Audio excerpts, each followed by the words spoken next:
Good morning, students. Myself Sam Patel. Today we are going to start part 5 of lesson number 8. Wind, storms and cyclone. जैसे कि बच्चों हमारा chapter wind, storms and cyclone के बारे में हम पढ़ रहे हैं, तो अब तक हमने विंड्स के बारे में समझ लिया है ना। अभी स्टॉर्म्स एंड साइक्लोन किसके बारे में समझने जा रहे हैं? स्टॉर्म्स एंड साइक्लोन के बारे में। तो बच्चों आपके लिए ये जो नया वर्ड है स्टॉर्म्स एंड साइक्लोन, बराबर।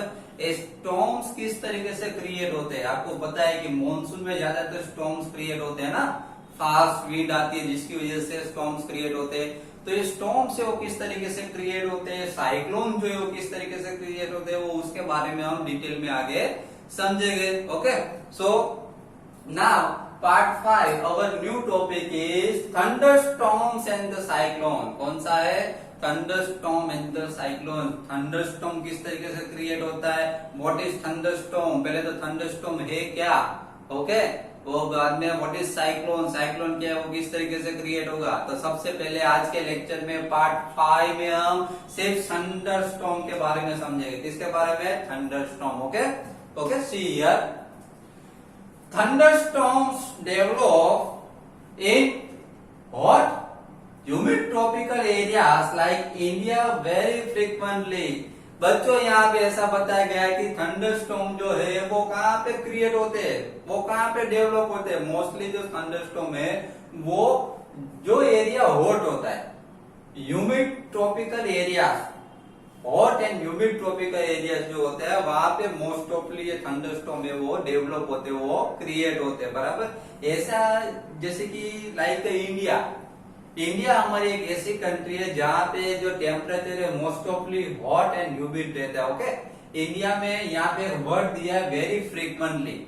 बच्चों फ्रीक्वेंटली का मतलब होता है कि बार बार होता रहता है। इंडिया में ऐसे जो थंडरस्टॉर्म्स है अलग अलग एरिया में बार बार ऐसे थंडरस्टॉर्म क्रिएट होते रहते हैं। क्यों, किसकी वजह से?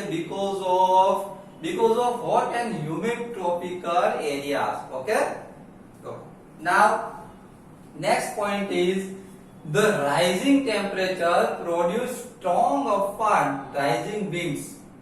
बच्चों यहाँ पे ऐसा कहा गया है कि राइजिंग टेम्परेचर, जैसे टेम्परेचर राइज होता है, ओके, जैसे टेम्परेचर बढ़ता है वैसे produce strong upward rising winds. उसी तरीके से जैसे जैसे टेम्परेचर राइज अप होगा वैसे वैसे विंड्स जो है वो भी कैसे हो गए? स्ट्रॉन्ग राइज अप हो गए। कैसे हो गए? विंड भी राइज अप हो गए, बराबर। ओके, और फास्ट और स्ट्रॉन्ग वो भी राइज अप हो गए। This winds carry water droplets upwards. बच्चों यहाँ पे ऐसा बताया गया है कि जैसे जैसे टेम्परेचर राइज होता है उसी वैसे वैसे जो विंड्स है वो भी क्या हो गए? राइज हो गए उसके साथ, बराबर। और जो विंड्स है उसके साथ क्या लेके राइज हो गए? तो वो विंड जो उसके साथ कैरी वाटर ड्रॉपलेट्स, विंड जो है अपने साथ वाटर ड्रॉपलेट्स कैरी करेंगे, बराबर। ऊपर की साइड राइज अप हो गए, अब जाएंगे और water droplets where they freeze. और बाद में क्या होगा? जैसे वाटर ड्रॉपलेट्स ऊपर की ओर जाएंगे विंड से, जो विथ वाटर ड्रॉपलेट्स ऊपर की ओर जाएगा तो वाटर ड्रॉपलेट्स जो है वेयर दे फ्रीज, और ऊपर जाके क्या हो जाएंगे? फ्रीज हो जाएंगे, कूल हो जाएंगे water droplets and fall down again. और फिर से क्या होगा? फॉल डाउन, फिर से वो गिरेंगे। ओके, समझ में आएगा। इन शॉर्ट ये प्रोसेस क्या है, शॉर्ट में आपको ये प्रोसेस समझा दूं कि लैंड का जो एरिया है वो हीटिंग की वजह से क्या होता है? हीटिंग की वजह से उसका टेम्परेचर इंक्रीज होता है, बराबर। तो टेम्परेचर जिस तरीके से इंक्रीज होता है, टेम्परेचर इंक्रीज होने के साथ साथ टेम्परेचर इंक्रीज होगा तो विंड्स क्या हो गए? Rise up. क्या हो गए? Rise up. और विंड्स स्ट्रॉन्गली राइज अप होते हैं। राइज अप तो होते हैं बट विथ वाटर ड्रॉपलेट्स लेके ऊपर जाते हैं। ओके, और जैसे ही ऊपर वाटर ड्रॉपलेट्स लेके जाते हैं, ऊपर क्या होता है कि वो वाटर ड्रॉपलेट्स है ऊपर जो ऊपर की साइड जैसे जैसे अप जाते हैं एटमॉस्फेयर में वैसे वैसे बच्चों टेम्परेचर है वो डिक्रीज होता जाता है, टेम्परेचर वो कोल्ड होता जाता है, जिसकी वजह से वो वाटर ड्रॉपलेट्स जो है वो कैसे हो जाएंगे? फ्रीज हो जाएंगे। कैसे हो जाएंगे? Freeze. Okay, and then fall down, और वो फ्रीज होके बाद में क्या हो गए? फॉल डाउन, नीचे की ओर गिरेंगे। Okay, then the swift movement of the falling water droplets along with the rising air create lightning and sound. बच्चों बाद में क्या होता है कि ये जो विंड्स राइज अप हुए, the Swift movement of the falling water droplet, जो वाटर ड्रॉपलेट बाद में जो फॉल होते हैं, बराबर लास्ट टॉपिक में हमने समझा कि वो वाटर ड्रॉपलेट्स वो फ्रीज होते हैं, बाद में क्या होते हैं, फॉल डाउन होते हैं। तो ये जो स्विफ्ट मूवमेंट है वाटर ड्रॉपलेट्स की फॉल डाउन होने की, along with the rising air create lightning and sound. तो उसके साथ क्या होता है, जैसे ही वो फॉल डाउन होते हैं उसके साथ लाइटनिंग एंड साउंड आता है। आपने देखा होगा जब हमने देखा मॉनसून का टाइम जब होता है, मॉनसून में क्या होता है, पहले तो विंड्स आता है, ऐसा एटमॉस्फेयर क्रिएट होता है ना, विंड्स आते हैं, बाद में क्या होता है कि ज्यादा जब रेन होती है तब आपने देखा बीच में लाइट होती है, देखा है, रेन होती है तब बीच में क्या होता है, लाइट होती है और जोरदार साउंड आता है, जोर से, है ना, जैसे हम डर जाते हैं वैसा साउंड आता है। तो जब वाटर ड्रॉपलेट्स गिरते हैं तो उसके साथ लाइटनिंग एंड साउंड की आवाज आती है। It is this event that we call a thunderstorm. तो बच्चों इसको हम क्या बोलते हैं, थंडरस्टॉर्म कहा जाता है। जब रेन होती है तो बीच में लाइट होती है और एक ऐसा जबरदस्त साउंड आता है जिससे हम डर जाते हैं, बस उसी को बच्चों हम क्या बोलेंगे, थंडरस्टॉर्म बोलेंगे। तो बच्चों आपके दिमाग में ऐसा क्वेश्चन हो कि सर ये थंडरस्टॉर्म जो होता है उससे आपको पता होगा, आपने न्यूज में भी देखा होगा, न्यूज चैनल्स में, न्यूज पेपर में ऐसा रीड करते होंगे कि थंडरस्टॉर्म की वजह से क्या होता है, थंडरस्टॉर्म की वजह से जो ह्यूमन बीइंग जो होते हैं, जो एनिमल्स होते हैं जिसके ऊपर ये थंडरस्टॉर्म जब गिरता है तब उसकी डेथ हो जाती है। आपने देखा होगा उसकी वो कील हो जाते हैं, उसकी डेथ हो जाती है। एवरी ईयर मॉनसून में, एवरी मॉनसून, सब मॉनसून में ऐसा होता है मोस्ट ऑफली, जब ये थंडरस्टॉर्म होती है तब ऐसे ह्यूमन बीइंग्स का, एनिमल्स की जिसके ऊपर वो गिरते हैं उसकी डेथ होती है मोस्ट ऑफली। तो ऐसा क्यों बच्चों, ये थंडरस्टॉर्म में ऐसा क्या है जिसकी वजह से ह्यूमन बीइंग्स एंड एनिमल्स कील हो जाते हैं, उसकी डेथ हो जाती है। तो बच्चों मैं आपको बता दूं ये थंडरस्टॉर्म है, उसमें बहुत सारा करंट होता है। कैसा होता है, बहुत सारा करंट। हमारी अर्थ पे जितना करंट होता है उससे भी ज्यादा करंट है थंडरस्टॉर्म में होता है। इसकी वजह से क्या होता है कि ये किसी ह्यूमन बीइंग के ऊपर या फिर किसी एनिमल के ऊपर जो थंडरस्टॉर्म गिरता है तब क्या होता है, उसके करंट की वजह से उसके बॉडी में करंट आ जाएगा, उसके करंट की वजह से ये ह्यूमन बीइंग और जो एनिमल्स है वो कील हो जाते हैं, बराबर। तो ये थंडरस्टॉर्म की वजह से होता है। तो बच्चों हमके दिमाग में क्वेश्चन हो कि सर हमको ये बताइए कि इससे बचने के लिए हमें क्या करना चाहिए। तो उससे बचने के लिए यहाँ पे कुछ स्टेप्स दिए गए हैं। If a storm is accompanied by lightning we must take the following precautions. अगर स्टॉर्म में, थंडरस्टॉर्म में जब लाइटनिंग हो रही हो, अगर हमको उससे बचना हो तो हमें कुछ प्रिकॉशंस फॉलो करने चाहिए। कौन कौन से प्रिकॉशंस फॉलो करने चाहिए तो उसके बारे में हम समझते हैं। देखिए, do not take shelter under an isolated tree. बच्चों यहाँ पे ऐसा बताया गया है कि जब थंडरस्टॉर्म हो रहा हो, जब लाइटनिंग हो रही हो, तब हमें जब आइसोलेटेड ट्री हो उसके नीचे शेल्टर नहीं रहना चाहिए, उसके नीचे खड़े नहीं रहना चाहिए, उसके नीचे नहीं रहना चाहिए। किसके नीचे, आइसोलेटेड ट्री के नीचे। आइसोलेटेड ट्री मीन्स क्या बच्चों, तो आइसोलेटेड ट्री मीन्स बहुत बड़ी ट्री जैसे फैली हुई हो चारों ओर, बराबर, ऐसी ट्री के नीचे हमें खड़ा नहीं रहना चाहिए। आइसोलेटेड ट्री के नीचे क्यों नहीं खड़ा रहना चाहिए? If you are in a forest take shelter under a small tree. देखो हमको बोला गया कि आइसोलेटेड ट्री के नीचे खड़े नहीं रहना है। क्यों नहीं रहना है? क्योंकि बच्चों जब आइसोलेटेड ट्री के ऊपर जब समझ लो कि थंडरस्टॉर्म गिरती है तो उससे क्या होता है, आइसोलेटेड ट्री को जो स्टॉर्म की वजह से अगर वो गिर जाती है, अगर वो आइसोलेटेड ट्री गिरेगी तो हमारे ऊपर ही गिरेंगे, हम उसके नीचे खड़े रहेंगे तो पता चला।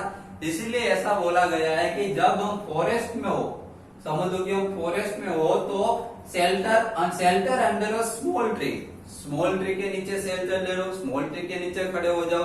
इससे स्मॉल ट्री से क्या होगा, अगर उससे हमको हार्म नहीं होगा, उससे हमको नुकसान नहीं होगा, हर्ट नहीं होगा। Do not lie on the ground. बच्चों यहाँ पे ऐसा बताया गया है कि do not lie on the ground, ground में नहीं रहने का, ग्राउंड में मत लेटो। ग्राउंड में जब एटमोस्फियर हो, जब लाइटनिंग हो रही हो, जब स्टॉर्म हो रहा हो, तब ग्राउंड है वो सेफ नहीं है। क्योंकि हम समझ लो कि ग्राउंड पे ऐसे लेट गए कोई हमारे ऊपर कुछ गिर भी सकता है, समझ में आया? इसलिए ग्राउंड पे ऐसे नहीं खड़े रहना है, नहीं सोना है। Okay, then do not take shelter under an umbrella with a metallic end. बच्चों यहाँ पे ऐसा कहा गया है कि जब लाइटनिंग हो रही हो, जब स्टॉर्म हो रहा हो, तब हमारे हैंड में एक मेटालिक जो एंड है, अम्ब्रेला जो है, अम्ब्रेला हम पकड़ते हैं ना, अम्ब्रेला का जो हैंड होता है, जो हैंडल होता है, वो कैसा होता है? मेटल का बना हुआ होता है, बराबर बराबर। तो मेटल का ऐसा जो एंड है वो हमको नहीं पकड़ना चाहिए। तो यहाँ पे ऐसा क्यों बोला गया बच्चों कि मेटल का एंड क्यों नहीं पकड़ना चाहिए? तो हमने पता है ना, 4th चैप्टर में हमने सीखा था कि मेटल जो होते हैं वो कैसे होते हैं? कंडक्टर होते हैं। इलेक्ट्रिसिटी ऑफ कंडक्टर, मेटल जो है उसमें से इलेक्ट्रिसिटी ज्यादा पास होती है ना।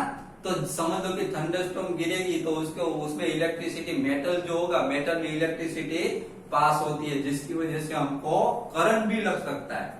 इसीलिए ऐसा बोला गया है कि do not take shelter under an umbrella with a metallic end. Metallic end वाला जो अम्ब्रेला है वो नहीं पकड़, उसके नीचे नहीं रहना चाहिए। Okay, then do not sit near a window.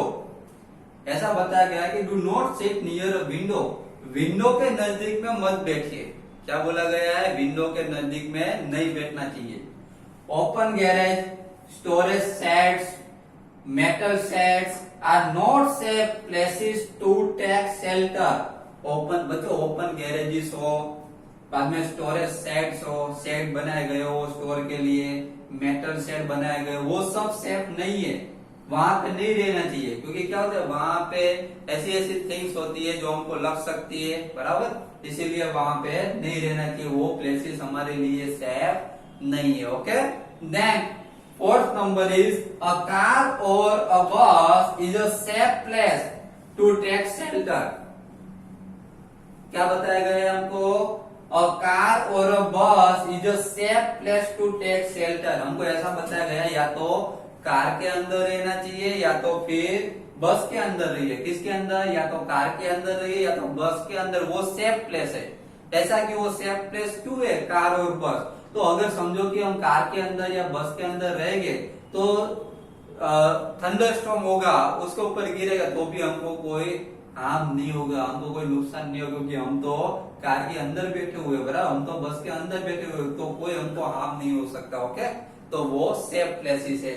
And then fifth number is if you are in water. यहाँ पे ऐसा बताया गया है कि अगर आप वाटर में हो, अगर आप स्विमिंग पूल में हो या फिर वाटर में हो, इस तरीके से हो, get out and go inside a building.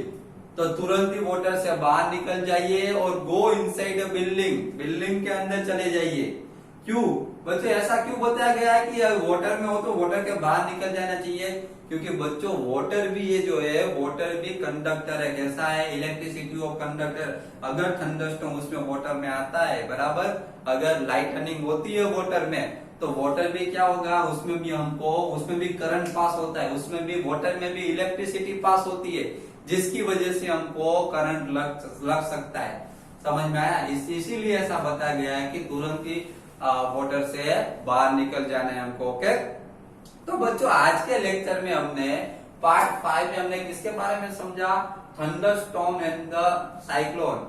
यहाँ पे साइक्लोन का पॉइंट लिखा गया, लेकिन साइक्लोन हम पार्ट 6 में समझेंगे, बराबर। आज हमने साइक्लोन नहीं समझा, आज हमने सिर्फ थंडरस्टॉर्म के बारे में समझा है, बराबर। थंडरस्टॉर्म किस तरीके से क्रिएट होता है, थंडरस्टॉर्म से बचने के लिए, लाइटनिंग से बचने के लिए हमको कौन कौन से प्रिकॉशंस यूज करने चाहिए, उसके बारे में समझा, है ना। हमको 5 प्रिकॉशंस दिए गए। फर्स्ट प्रिकॉशन कौन सा था? Do not take shelter under isolated tree. First में हमको ऐसा बोला गया कि आइसोलेटेड ट्री के अंदर नहीं रहना चाहिए, बड़ी ट्री के नीचे नहीं रहना चाहिए। क्या होगा, अगर ट्री को हार्म होता है, ट्री गिरती है, फॉल होती है, तो हम भी उसके नीचे क्या हो जाए, दब सकते हैं, बराबर। इसलिए बड़ी ट्री के नीचे नहीं रहना चाहिए। अगर हम फॉरेस्ट में हो तो स्मॉल ट्री के नीचे हम रह सकते हैं, बराबर। स्मॉल ट्री के नीचे खड़े हो जाए, अगर वो गिरेगी भी तो हमको इतना नुकसान नहीं होगा। समझ में आया? दूसरे पॉइंट में हमने समझा कि अम्ब्रेला जो होती है उसमें जो मेटालिक एंड होता है, बराबर, तो अम्ब्रेला को मेटालिक एंड पकड़ के हमें उसके नीचे नहीं खड़े रहना चाहिए, उसमें से इलेक्ट्रिसिटी पास होती है। थर्ड पॉइंट में हमने do not sit near a window, window के नजदीक में नहीं खड़ा रहना चाहिए, उसके बारे में समझा। एंड देन अ कार और अ बस, ऐसा समझा कि कार और बस के अंदर अगर हम रहते हैं तो हमारे लिए सेफ प्लेस है। और लास्ट पॉइंट में था वाटर वाला। वाटर जो है, वाटर में इलेक्ट्रिसिटी और कंडक्ट है, उसमें भी इलेक्ट्रिसिटी पास होती है, इसलिए वाटर में नहीं रहना चाहिए। ओके, तो आज के वीडियो में मैंने आपको जो भी समझाया वो 2-3 टाइम्स आप वीडियोस को देख लीजिए, उसको ठीक से समझ लीजिए। Okay, thank you very much.